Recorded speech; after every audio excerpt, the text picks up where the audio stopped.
Okay, baik. Bismillahirrahmanirrahim. Assalamualaikum warahmatullahi taala wabarakatuh. Nama diberi Irfan Ashraf bin Nur Azmi, nombor metrik 054674. Merupakan pelajar daripada pengajian Islam, ijazah sarjana muda pengajian Islam Usuluddin dengan kepujian semester 3. Tajuk tugasan yang diberi iaitu Kertas Kerja Pendek Kajian Ilmu Tarikat USI 42202.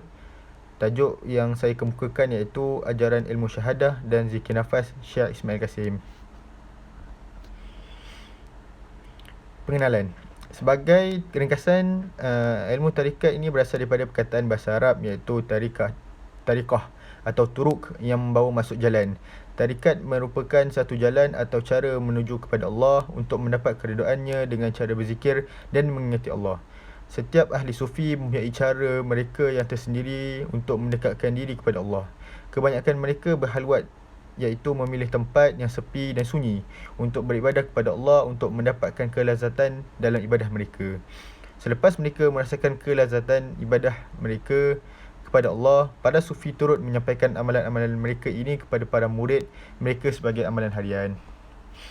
Di dalam pengamalan tarikat ini, seorang penuntut dan pengamal tarikat perlulah mempunyai bimbingan dalam bersuluk. Pembimbing dalam tarikat iaitu disebut sebagai syekh. Syekh ini menjadi pembimbing dalam ilmu tarikat supaya penuntut dan pengamal tahu apa yang diamalkan dan sentiasa mengikuti apa yang telah diajarkan oleh syekh tersebut. Syekh dalam ilmu tarikat bererti seorang mukmin yang telah mendapat darjat sahlul al-fadl sekalipun ia masih kanak-kanak. Sahlun al-fadl ialah ulama yang bersifat ar-rasibun, yang beramal dengan ilmunya dan menolak keduniaan dan sentiasa beramal untuk akhirat dan menggabungkan antara syariat dan hakikat. Ajaran ilmu syahadah dan zikir nafas. Terdapat banyak sebenarnya jenis tarikat khususnya di Malaysia yang telah dibawa masuk oleh ulama-ulama besar di semerata dunia, dibawa masuk ke dalam Malaysia. Antara contoh tarikat-tarikat yang sudah diketahui umum tentang tarikat tersebut adalah tarikat Naqsyabandiyah, tarikat Qadariyah, tarikat Ahmadiyah, tarikat Banjariyah dan pelbagai lagi tarikat. Namun, terdapat beberapa tarikat di Malaysia yang masih diragui kebenaran ilmunya, dan ada juga tarikat yang sudah diketahui kesesatannya dan jelas menyeleweng daripada pegangan akidah Ahlussunnah wal Jamaah. Untuk memastikan tarikat yang berada di Malaysia ini benar, tarikat tersebut sentiasa dipantau dan mendapat kelulusan daripada Jabatan Mufti di Malaysia untuk mereka menjatuhkan hukum sesebuah ilmu tarikat itu benar atau menyeleweng. Zikir nafas merupakan amalan zikir yang terbukti kewujudannya dan pernah dilakukan oleh ahli sufi. Amalan zikir nafas ini telah dibuktikan di dalam kitab Bidayatul Hidayah yang dikarang oleh Al-Imam Al-Ghazali yang menyebut setiap nafas kita jangan hilang daripada zikrullah. Ajaran yang dibawa oleh Syekh Ismail Kasim semasa dalam menjalankan aktiviti dakwah beliau adalah ajaran zikir nafas. Ajaran ilmu syahadah atau ajaran zikir nafas ini merupakan ajaran tarikat yang dijalankan oleh Jemaah Pertubuhan Rahmatan lil Alamin, iaitu Perahmat, dan pengasas kepada tarikat ajaran ilmu syahadah dan tarikat zikir nafas ini ialah Syekh Ismail bin Kasim. Jelas menunjukkan bahawa zikir nafas itu adalah benar dan tiada unsur penyelewengan dalam akidah Ahlussunnah wal Jamaah, selagi mana ungkapan di dalam zikirnya itu sentiasa mengingati Allah dan jauh daripada unsur-unsur pemujaan makhluk seperti memuja Sayyidina Ali, memuja syekh tersebut dan sebagainya. Namun, adakah ajaran ilmu syahadah dan zikir nafas yang dibawa oleh Syekh Ismail bin Kasim ini benar atau ada unsur penyelewengan daripada akidah Ahlussunnah wal Jamaah? Ia amat penting untuk diketahui memandangkan pengikut dan pengamal ajaran ilmu syahadah dan zikir nafas ini semakin berleluasa agar masyarakat mengetahui kesahihan ajaran ini. Kerana saya juga pernah mengikuti zikir ini dan saya juga pernah beramal dengan zikir ini. Jadi disebabkan itu saya mengkaji dan saya mencari maklumat berkenaan dengan kesahihan amalan ini atau kesahihan ajaran ilmu tarikat syahadah ini. Difahamkan ajaran ilmu syahadah ini juga telah dikeluarkan fatwanya dari 5 buah mufti, dari Mufti Negeri Sembilan, Mufti Pahang, Mufti Sabah, Mufti Pulau Pinang dan Mufti Selangor. Setelah meneliti fakta-fakta, hujah-hujah dan pandangan yang dikemukakan oleh Mesyuarat Mufti mendapati bahawa ajaran ilmu syahadah dan zikir nafas yang dibawa oleh Ismail bin Qasim atau syekh mereka iaitu Ismail bin Qasim dari Pertubuhan Rahmatan lil Alamin iaitu Perahmat mengandungi perkara-perkara yang berikut. Ini antara perkara-perkara yang terkandung di dalam ajaran ilmu syahadah tersebut. Okey. Jadi beliau mendakwa ataupun mereka di dalam pertubuhan ini mendakwa terbatal semua rukun Islam seandainya tidak mempelajari ilmu syahadah yang diajar oleh Ismail bin Qasim. Rukun Islam yang pertama iaitu mengucap 2 kalimah syahadah, seseorang itu akan terbatal seandainya dia tidak mempelajari ilmu syahadah, iaitu ilmu penyaksian yang dibawa oleh Ismail bin Qasim tersebut. Yang kedua, tuntutan mencari penyaksi syahadah. Mereka ataupun penuntut ilmu tarikat zikir nafas ini hendaklah berusaha mencari penyaksinya yang akan menjadi saksi syahadah seseorang pada hari akhirat kelak. Penyaksi tersebut akan diperoleh apabila mereka menerima dan mengamalkan ilmu syahadah atau tarikat zikir nafas ini. Ismail bin Qasim yang merupakan penyaksi syahadah akan menjadi penyaksi syahadah seseorang di dunia dan di akhirat setelah orang itu mempelajari dan menerima ilmu syahadah yang diajar oleh beliau. Orang yang tidak menerima ilmu ini daripada beliau, dia tidak akan memperoleh syahadah, penyaksi syahadahnya, dan syahadahnya tidak diterima oleh Allah. Allahu Akbar. Seterusnya, apa yang terkandung lagi di dalam ajaran ini, seseorang wajib mempelajari ilmu syahadah atau zikir nafas kerana tiada cara lain untuk mencari Allah kecuali dengan mempelajarinya. Mencari Allah melibatkan peranan yang dimainkan oleh kalbu, iaitu hati. Anggota panca indera manusia yang lain seperti mata, tangan, telinga, peranannya terhad kepada alam zahir sahaja. Maksudnya masuk ke alam batin, anggota panca indera ini tidak terlibat. Perlu mengambil ilmu zikir nafas ini secara berbai'ah. Untuk mengambil ilmu zikir nafas ini, seseorang hendaklah berbai'ah melalui guru yang berketurunan Ahlul Bait saja, iaitu Ismail bin Qasim. Ismail bin Qasim ini mendakwa amalan zikir nafas ini telah wujud sejak dari zaman Nabi Adam AS dan baginda adalah seorang pertama yang mengamalkannya. Allah SWT telah meniupkan roh ke dalam jasad Nabi Adam AS dan seterusnya bernafas. Nafas pertama yang naik dan turun daripada Nabi Adam AS adalah berbentuk zikir nafas. Zikir nafas merupakan amalan 124,000 para rasul dan para wali Allah. Para rasul diperintahkan oleh Allah untuk berhalwat di dalam gua, dan apabila berada di dalam gua akan didengar secara jelas bunyi perkataan hu, iaitu zikir nafas lah. Perkataan zikir nafas hu, yang mana asalnya daripada perkataan bahasa Arab iaitu ha dan waw. Amalan zikir nafas adalah sahih dan sabit melalui Al-Quran dan hadis. Barang sesiapa yang mengingkari adanya dalil mengenai ilmu zikir nafas ini di dalam Al-Quran dan hadis, maka mereka dianggap telah menaruh syak terhadap Al-Quran dan hadis. Kemudian mereka dakwa lagi, mereka mendakwa semua makhluk yang diciptakan oleh Allah ini dapat meneruskan hayatnya dengan kalimah hu, ha waw itu. Hu atau dalam bahasa Arabnya kalimah ha waw juga merupakan bunyi nafas yang sedia ada, bunyi oksigen, segala bunyian peredaran bintang, planet, bulan dan matahari. Tidak akan berlaku hari kiamat apabila wujud lagi manusia yang nafasnya berzikir dengan kalimah Allah. Semua makhluk termasuk haiwan, tumbuh-tumbuhan dan manusia akan mati dan diikuti dengan berlakunya hari kiamat apabila tiada lagi makhluk yang nafasnya berzikir dengan kalimah Allah. Antara kelebihan luar biasa seseorang apabila mengamalkan zikir ini yang diperkatakan oleh Ismail Qasim ialah, yang pertama, mendapat sambung talian dengan Allah serta menyambung taliannya dengan Nabi Muhammad SAW. Mereka mendakwa lagi mereka dapat menyambung talian emas dengan guru-guru yang sampai sanadnya kepada Nabi Muhammad SAW.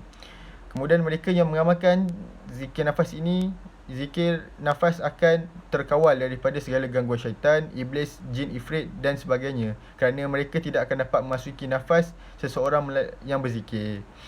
Kemudian mereka mendakwa lagi berada di dalam landasan Siratul Mustaqim barang siapa yang mengamalkan tarikat zikir nafas ini. Nafas sentiasa rasa dikawal dan nafas berjalan dengan kelajuan yang begitu normal walaupun mendengar berita buruk dan menakutkan. Apabila seorang lalai dan alpa, nafas akan datang menyedarkan kita kepada Allah jika sentiasa mengamalkannya. Dan seseorang akan mendapat husnul khatimah bila mengamalkan zikir nafas, bila mengamalkan tarikat zikir nafas inilah. Kemudian ini apa yang terkandung dalam ajaran ilmu syahadah. Kemudian Ismail bin Qasim ini mengamalkan kepercayaan wahdat al-wujud dan tajsim. Ismail bin Qasim pernah mengungkap kata-kata yang jelas membawa kepada makna wahdat al-wujud dan mentajsimkan Allah, iaitu aku berkata dengan lidah-lidah ini. Ini lidah Allah, ini lidah Allah. Kafir kamu pergi kalau kamu menolak. Pergi, ini lidah Allah. Ini perkataan Allah di mana kau kafir terus. Ini antara ungkapan yang diucapkan oleh Syekh Ismail Qasim dalam tausiah beliau. Kemudian Ismail bin Qasim juga mentakwil ayat-ayat Al-Quran secara batil dan sesuka hati. Antara ayat yang beliau sentiasa ungkapkan di dalam ceramah dan tausiah beliau ialah pada ayat ke-6 dalam surah Al-Fatihah, iaitu ihdinas siratal mustaqim. Lalu Allah menjawab berkenaan dengan ayat ihdinas siratal mustaqim. Allah menjawab siratal ladzina an'amta alaihim, iaitu salihin, asyuhada dan para sadiqin. Dan tafsiran bagi ketiga-tiga ayat atau ketiga perkataan tersebut adalah seperti berikut. Salihin iaitu mempunyai orang yang golongan yang mempunyai zikir nafas dan kenal Allah dengan akal. Asyuhada iaitu mempunyai zikir nafas dan syahadah dengan kalbu. Dan kemudian golongan salihin iaitu mempunyai zikir nafas dan rohnya bersyahadah. Kemudian beliau juga berpegang pada hadis palsu. Antara hadisnya ialah, pertama, sesiapa yang menyakiti seorang talibul ilmi seperti menyakiti 124,000 para nabi. Sesiapa yang menyakiti 124,000 para nabi seperti menyakiti Rasulullah. Dan sesiapa yang menyakiti Rasulullah, mereka menyakiti Allah. Dan sesiapa yang menyakiti Allah, iaitu nerakalah tempatnya. Kedua, barang siapa yang mencariku pasti berjumpainya. Yang berjumpainya pasti dia akan berjumpai segala-galanya. Nabi Muhammad SAW bertanya baginda ingin mencari Allah, dan Allah pun menjawab, bertanya bagaimana ingin mencari Allah, dan Allah pun menjawab melalui syahadah. Yang ketiga, barang siapa yang datang berjumpa dengan aku dalam pada mana dia mengenal aku, setiap kebajikan aku beri dia sedunia bilangan makhluk yang pernah aku cipta dan akan aku cipta. Kemudian dalam kandungan ajaran beliau juga terdapat sikap pengamalan ghulu atau melampaui dalam menghormati guru. Sesiapa yang hendak bersalam dengan guru, iaitu dakwaan daripada Ismail Qasim, mereka yang nak salam Ismail Qasim ini wajib mengambil wuduk terlebih dahulu kerana guru dianggap membawa Al-Quran yang hidup. Setiap murid jangan ada sangkaan bahawa guru tidak mengetahui kelakuan dan perbuatan mereka, serta setiap murid ditegah untuk meragui atau membantah di hadapan guru atau di belakangnya kerana guru hanya mengajar ilmu kalimah la ilaha illallah. Maksudnya kat sini walaupun guru tersebut hanya membawa ajaran ilmu la ilaha illallah, jadi pelajar tidak boleh membantah ataupun meragui ilmu yang dibawa. Kemudian setiap murid jangan sesekali melanggar panduan di atas, kelak akan terjerumus ke dalam kecelakaan dan kebinasaan. Kemudian setiap murid berkeadaan yakin bahawa guru dapat mengesan ketaatan murid atas izin Allah. Juga murid dilarang menerhaka kepada guru atas amanat-amanatnya. Sebagai ulasan, sehubungan dengan itu, mesyuarat dan kata sepakat Barisan Mufti telah memutuskan hukum bahawa ilmu syahadah ini ilmu penyaksian, zikir nafas dan lain-lain yang berkaitan dengan ilmu yang dibawa oleh Ismail bin Qasim dari pertubuhan rahmatan lil alamin, iaitu perahmat, dan seumpamanya adalah menyeleweng daripada akidah Ahlussunnah wal Jamaah.